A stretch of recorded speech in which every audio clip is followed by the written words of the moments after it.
मला सर्व सहकार्य केलेले नागरिक व मतदार भगिनींनो, ज्ञात अज्ञात नागरिकांचा मनापासून मी आभार व्यक्त करतो.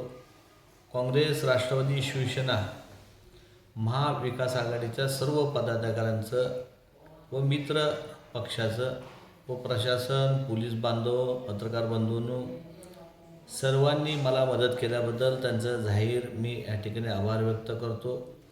ज्या कार्यकर्त्यांनी माझ्यासाठी रात्रीचा दिवस केला, रात्रंदिवस मला सहकार्य केलं, दीड महिना माझ्या सहकारी काँग्रेस पक्षाचे माझे सहकारी, माझ्या प्रभागातील सर्व लोकांनी रक्ताचं पाणी केलं, माझ्यासाठी सर्वजण फिरले.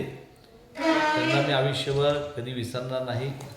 त्यांचं जे सहकार्य योगदान मला जे झालं आहे त्यांचं देखील आभार व्यक्त करतो. विशेषतः सुशीलकुमार शिंदेसाहेब, आमचे नेते प्रणित शिंदेजी, माझे प्रचार प्रमुख इलगुरा सर, ह्या देखील लोकांनी मला फार मोठ्या प्रमाणामध्ये सहकार्य केलेलं आहे. माझ्यासाठी फार त्यांनी शहर मध्यामधील सर्व लोकांना बोलवून सांगितलं की काँग्रेस पक्षाला मदत करा. त्यांचं देखील ह्या ठिकाणी विशेष आभार व्यक्त करतो.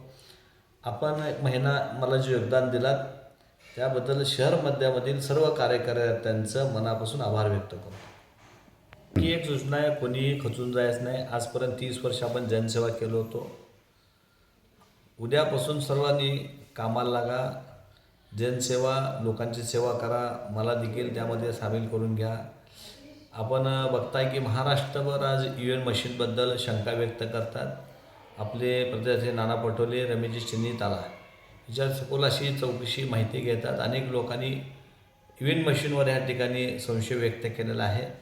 80% आज भारतीय जनता पार्टी लोक निवडून कसे येतात आणि एवढे वरिष्ठ नेते पवारसाहेब असतील, उद्धवसाहेब असतील, नानाजी पटोले असतील, हे सर्वजण आज त्या विचारात आहेत आणि त्याच्यावर गांभीर्याने ह्या ठिकाणी विचार व्यक्त करत आहेत.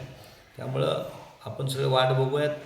आपण आजपर्यंत जनसेवा करत होतो, ह्याच्यापुढे देखील आपण सगळे मिळून सोलापूर शहरामध्ये व जिल्ह्यामध्ये आपली सेवा चालू राहील आणि आपण ते चालू ठेवूया.